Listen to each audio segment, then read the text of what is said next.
There's a couple in your neighborhood right now doing everything right. Hazel, 34, makes $82,000 in marketing.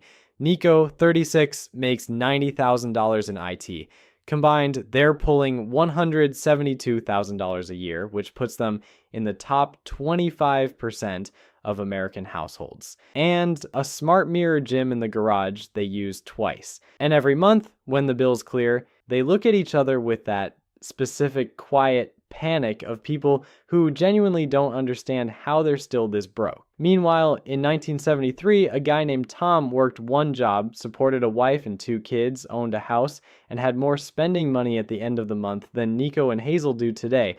My name is Nick. This isn't a story about people earning more. It's a story about an entire generation getting tricked into bidding against themselves and losing. Hit subscribe because once you see how this works, you can't unsee it. Let me tell you about two families. The first is Tom and Susan, 1973. Tom works one job.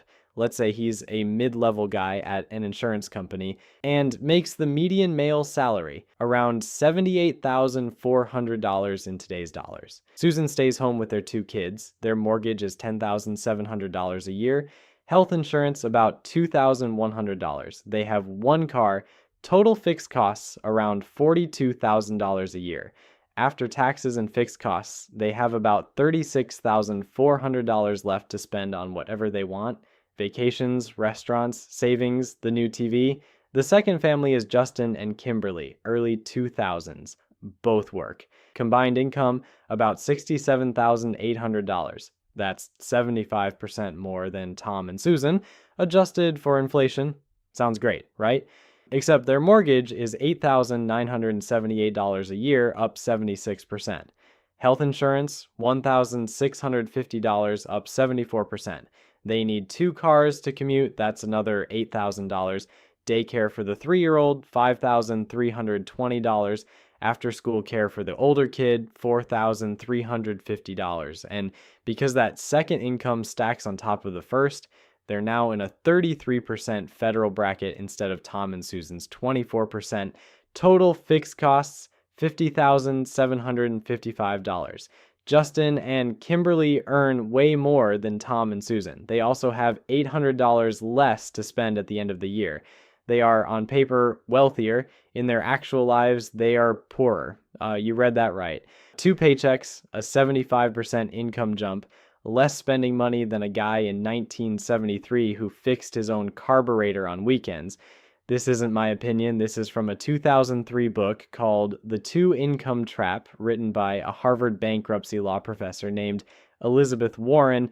Yes, that Elizabeth Warren, way before the senator stuff, and her daughter Amelia Tiagi. They studied over 2,000 bankrupt families. They ran the budgets, and the numbers they found were, frankly, deranged. Now, you might be thinking, okay, well, that's because people today have iPhones and avocado toast and Marie Kondoed their houses. And I'd love to tell you that's true because at least then the solution would be easy, but the data says the opposite. Adjusted for inflation, families today spend less on clothing, less on appliances, less on food, and less per car than families did 50 years ago. The squeeze didn't come from frivolous spending.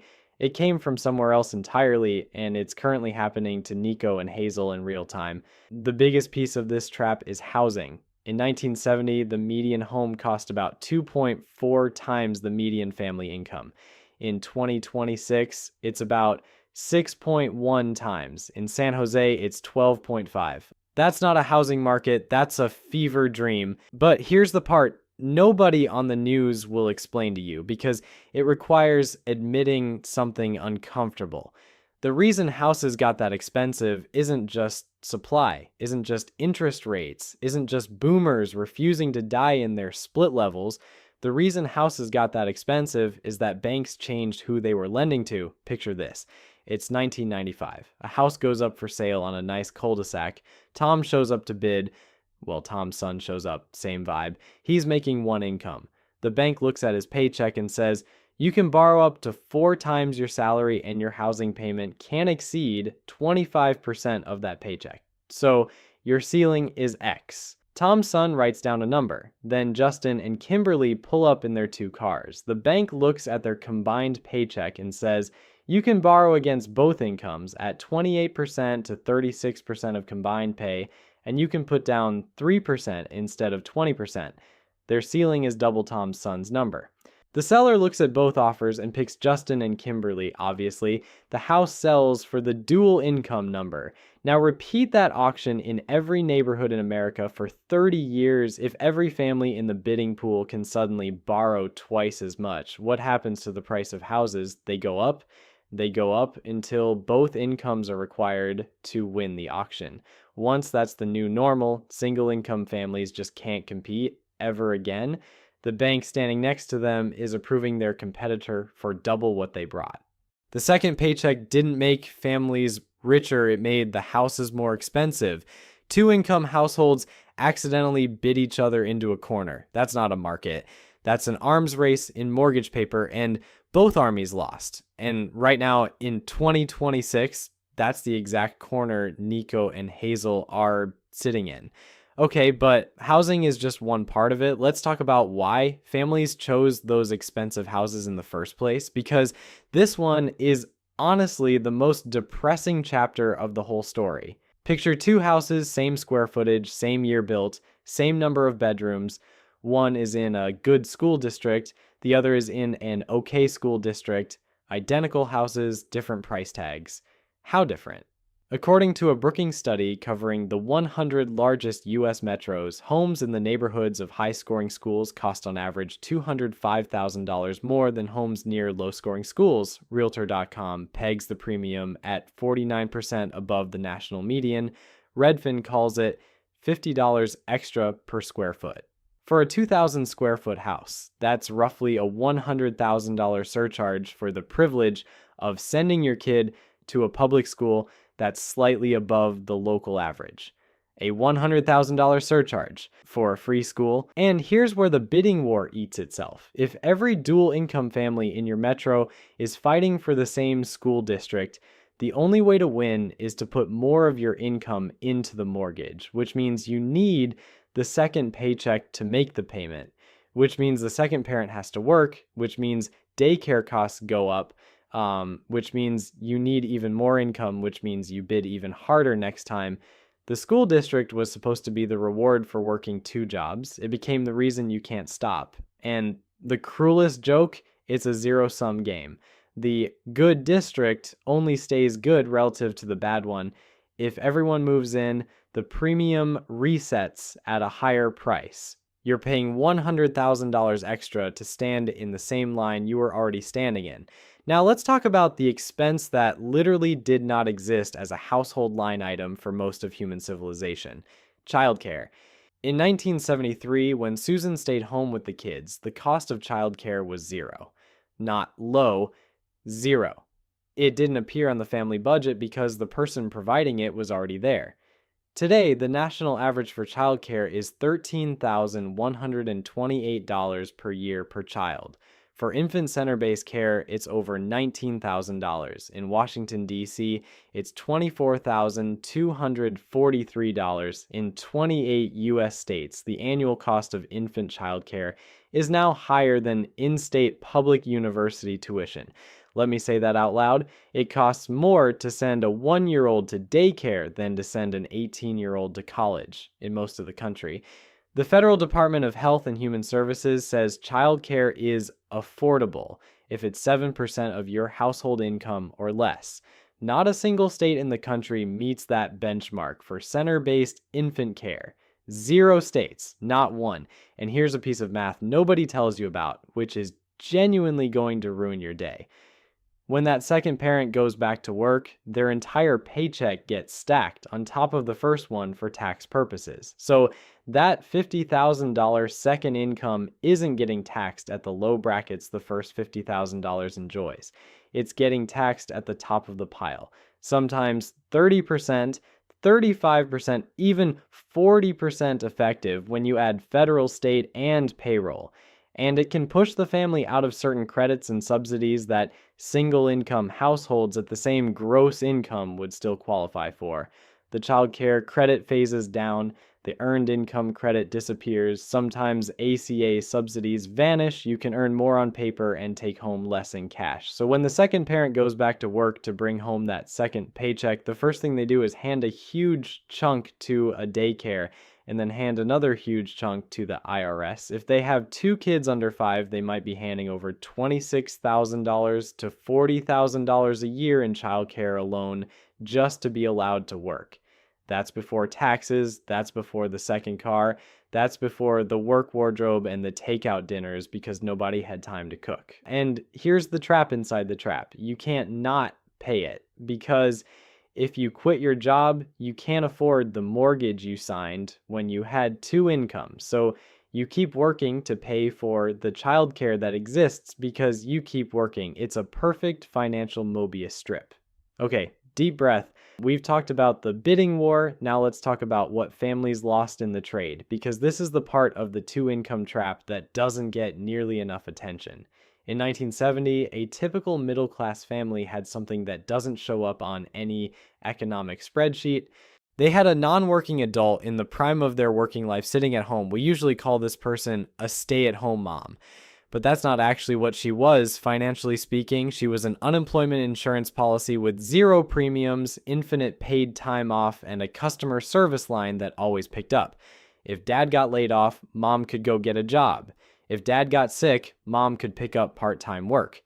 If interest rates spiked, or the car broke down, or the roof leaked, mom was the variable that could change. The family had a backup engine. Today, when both parents work full-time, that backup engine is gone. It's already running. There is no, well, the other one can step in. The other one is in. Both incomes are already committed to fixed costs.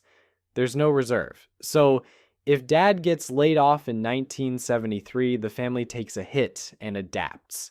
If Nico gets laid off in 2026, the mortgage doesn't get paid next month. Because the mortgage was sized for 2 incomes, and now they only have 1. Think about that for a second. Hazel and Nico have twice the chances of someone losing a job, getting sick, or hitting a crisis because there are 2 of them in the workforce, not 1. And when that crisis comes, they have less ability to absorb it than Tom did 50 years ago. Twice the risk, 0 backup. That's the trade. This isn't just theory. In 2019, 2 economists named Jonathan Fisher and Nathaniel Johnson published a working paper with the U.S. Census Bureau. They linked actual bankruptcy court records to census data and ran the regression. Their conclusion was direct. 2-earner married couples are about 10% more likely to file for bankruptcy 3 to 5 years later than otherwise similar married households. Same income, same education, same demographics, but the 2-earner couples had spent both paychecks on housing, so when a shock hit, they had nowhere to go. The single-income family of 1970 had margin. The dual-income family of 2026 has none. That's not a personal finance failure. That's the trap snapping shut. It's the 28th of the month. Nico is sitting at the kitchen table looking at the bank account on his phone. The mortgage cleared. That was $3,600. Daycare, $2,600. 2 car payments, $1,450 between them. Groceries this month, about $1,200. Insurance, $950. Gas. Internet. The kid's activities, the dentist, he scrolls. There's $43 left in checking. Payday is Friday. When your gross income is $172,000, your brain thinks you're rich. Your tax return says you're rich. Your LinkedIn profile says you're rich. The bank that approved your $550,000 mortgage definitely said you're rich. But your bank account on the 28th says something different, and you are far from alone. According to the Bank of America Institute, 24% of U.S. households are living paycheck to paycheck. Among lower income households, it's 29%. These are not people who failed at money. These are people who got priced in. Now, you might be thinking, Nick, you're describing my actual life right now, and I would like to stop being personally attacked. I get it. But here's the thing. You're not the problem. The math is the problem. You're earning at 6-figure levels and spending at 6-figure levels, and the spending isn't even your choice. It's the bid you have to make to participate. Housing, healthcare, childcare, education. The 4 things you literally cannot opt out of as a middle-class family with kids. Those four categories ate the entire second paycheck, and the rest of the economy is happy to let you blame yourself, by the way. Because if you blame yourself, you'll just work harder. And working harder is how the trap stays sprung. Let me show you exactly what I mean. Hazel brings home $82,000 gross. Sounds great, right? But let's actually follow that money. Taxes first, stacked on top of Nico's $90,000, she's getting hit at 30% to 35% effective. Her $82,000 just became roughly $54,000. Then daycare for their youngest, $13,000. Now she's at $28,000. Add the second car she needs to commute. Payment, insurance, gas, maintenance, call it $8,000. Now she's at $20,000. Subtract the work clothes, the dry cleaning, the lunches out, the takeout on the nights nobody had time to cook, and the coffee she grabs on the way to a job she didn't even want to drive to. The actual cash from Hazel's $82,000 that hits the family bank account. Under $12,000 a year, maybe less. For a woman working 40 hours a week, missing dinners, sitting in traffic, the household is netting about $8 an hour for her trouble. That's not laziness. That's not bad budgeting. That's the math of being a working parent in a system that quietly priced in your second paycheck before you ever earned it. Let me tell you about another couple. We'll call them Ezra and Lily. Combined income, $170,000. Basically the same as Nico and Hazel, same metro area, same career trajectories, same number of kids. But Ezra and Lily did something weird 10 years ago. When they were house hunting, they looked at the houses the bank was offering to approve them for $650,000, $700,000, and said no. They bought a $380,000 house in a neighborhood with a good but not elite school district. Their friends thought they were nuts. Their in-laws asked when they were going to buy something nice. Their mortgage takes 22% of just Ezra's income. So every month, Lily's entire paycheck, minus a small lifestyle buffer, goes into index funds. Has for 10 years. Today, they have just over $550,000 invested. Their house is paid down to under $240,000. And here's the part you really need to hear. Last year, Lily quit a job that was destroying her, took 6 months off, and then started consulting from home at half the income. They didn't lose the house. They didn't go into debt. They didn't even have to discuss it that hard because they built their fixed costs around one income. This is the move. Build your entire financial life as if you only had one income. I don't mean quit your job. I don't mean send anyone home. I mean structure your fixed costs, the mortgage, the car payments, the insurance, the daycare, to fit comfortably inside one paycheck. Ideally the larger one. The second paycheck becomes your wealth engine. The benchmark, if you want a hard number, is this. Total monthly housing costs no more than 28% of one income, not combined income. Total debt service no more than 36% of one income. If you can't make the math work, the house is too expensive for your actual risk profile. Doesn't matter what the bank approved you for. The bank is not the one filing the bankruptcy paperwork 3 years from now. I know this sounds brutal. I know it means living in a smaller house in a less prestigious zip code than your salary qualifies you for. I know your in-laws will have opinions, but Ezra and Lily have what Nico and Hazel don't have and what nobody at the office ever talks about. They have a choice. Let me leave you with the cleanest way to think about this. The two-income trap is not really about income. It's about flexibility. A 1970s single income family had less money but more margin, less stuff but more reserves, a smaller house but the option to keep it if dad lost his job. That margin, that reserve, that option, that's what wealth actually is. It's not the salary, it's not the square footage, it's the ability to absorb a shock without losing everything.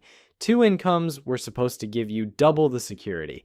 Instead, they gave you double the expectations, double the fixed costs, and zero backup plan. You didn't get rich, you got conscripted. So go back to Nico and Hazel for a second. Top 25% of households, 2 careers, 2 cars, a smart mirror gym, and a checking account that hits $43 every month on the 28th. They look rich on every form they fill out, and inside their own house on a quiet Tuesday night, they don't feel rich at all. Because they aren't. They're conscripted soldiers in a bidding war they never agreed to fight. The way out is not earning more. They've already tried that. They earn $172,000 and they're still drowning. The way out is refusing to let the bid set the size of their life, living like they have one paycheck, investing the other, building the margin back the slow, unsexy way the bidding war is designed to make them too tired to attempt. Will it feel like sacrifice? Yeah. They'll watch other dual income families move into bigger houses while they stay in theirs. They'll keep driving the 2018. They'll feel like they're falling behind in a race they never agreed to enter. But 5 years from now, when the layoffs hit, when the medical bill arrives, when one of them wants to start a business or take care of a parent or just leave a job that's destroying them, they'll have options. The other families won't. That's the actual definition of being middle class, not the income bracket, the optionality. So tonight, before you go to sleep, ask yourself one question. If one of these two paychecks disappeared tomorrow, what would actually happen? Would you adapt, or would the trap snap shut? Because the answer to that question is the only one that matters. If this was the financial reframe nobody else gave you, do me a favor and let the next person find it too. Subscribe, and I'll see you in the next one.